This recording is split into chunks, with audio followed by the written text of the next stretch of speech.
NBC Nightly News Kids Edition. Welcome back to Nightly News Kids Edition. It's great to be with you guys. Hope you're all enjoying the summer. We've got a terrific lineup ahead, including these inspiring kids who are raising money to help these huskies in need. But first, we begin with one of the stories making news this week, and that's the heat wave stretching from coast to coast. There's a good chance wherever you are right now in the U.S., you're feeling some major week. More than half of the country is seeing temperatures over 90 degrees. Many of them are setting records. Millions of Americans are struggling to stay cool and safe with weather that can potentially be very harmful. And even zoos, both here in the United States and overseas, are doing what they can to keep the animals cool through all this, turning to water, ice, and cool treats like popsicles to help lower body temperatures. For more on the heat wave, we're joined by our pal, Dr. John Torres. And Dr. John, I know we've talked about this in the program before, but what can kids do to stay cool during the extreme heat we're experiencing?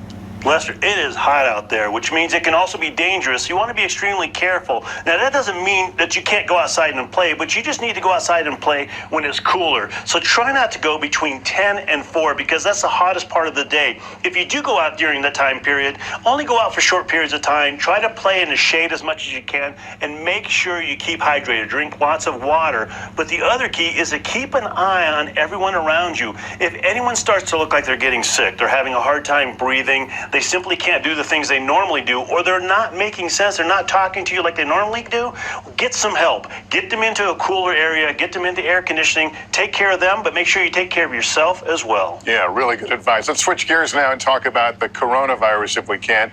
New cases are beginning to rise again across the country. What should we know about this variant?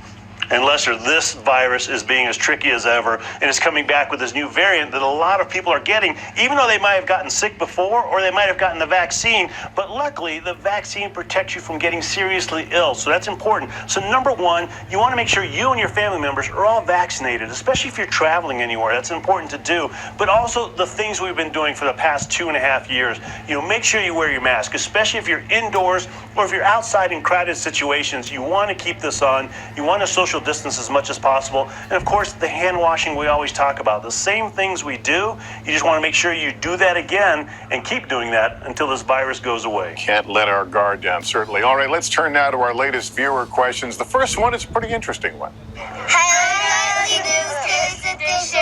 I'm Alala. I'm Mila. I'm Elisa. And Ayana. And we are in Arches National Park. And we have a question for you. We have a new cat, and it's his first time out with someone with us. So we are rather right. The cats get mosquito bites. Bye! We love Nightly News Kids Edition. Thanks, guys. What a gorgeous backdrop that is. Really interesting question about cats and getting bug bites. Yeah, Arches is beautiful, so if you get a chance to go there, definitely. But when you think about cats, when you think about Sammy the Sloth, my pet here, you have to think about mosquitoes as well because they bite them just like they bite us.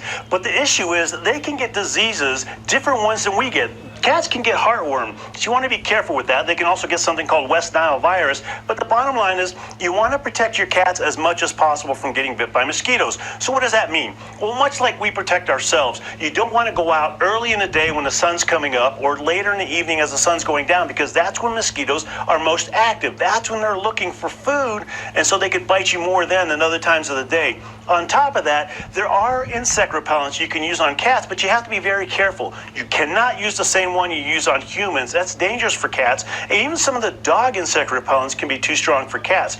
But one of the better insect repellents, a natural one for cats, believe it or not, is catnip. Scientists just found out that when cats get into catnip and chew it up and tear it up, it actually releases chemicals that mosquitoes don't like. So it's a great insect repellent. So the next time you see your cat playing with catnip, realize that they're not only having fun, but they're protecting themselves as well. That's a really great piece of information. Our next question is about a pretty important body part. Hi, my name is Ben Boucher, and my question is, how do vocal cords help you talk? Ben, thanks. And Dr. John, this is one I'm going to pay close attention to since I make my living with my vocal cords.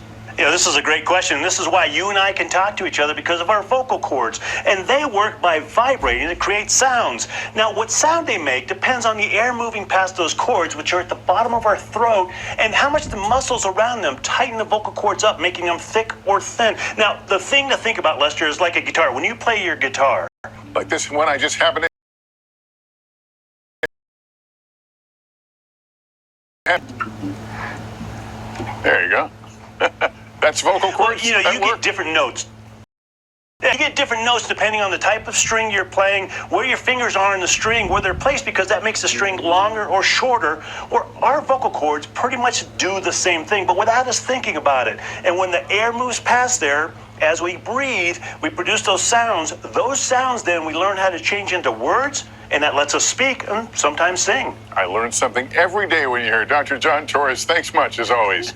You bet. All right, let's switch gears and turn to another story.